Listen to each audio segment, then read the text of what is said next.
নাকে ফুল দিতেই হবে এমন কোনো বাধ্যতামূলক বিষয় আছে? না, এমন কোনো বাধ্যতামূলক বিষয় নাই যে মেয়েরা বিয়ের পরে হাতে চুড়ি পড়তেই হবে, নাকে আপনার ফুল দিতেই হবে, এমন কোনো বাধ্যবাধকতা নাই। তবে হ্যাঁ, কোনো অঞ্চলের যদি আঞ্চলিক একটা কি বলে এটাকে সংস্কৃতি থাকে যে বিবাহিত মেয়েরা এগুলা করে, তাহলে সেটা গ্রহণযোগ্য হতে পারে।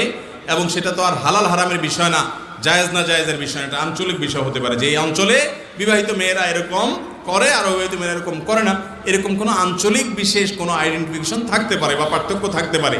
কিন্তু কোনো অবস্থাতে আপনার ইসলামের দৃষ্টিতে বিবাহিত মেয়েদের জন্য এগুলো পড়া আবশ্যক।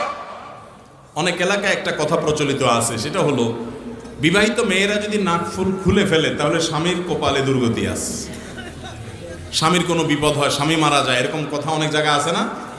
অনেক মহিলা নাক ফুল খুলে ফেললে মুরব্বী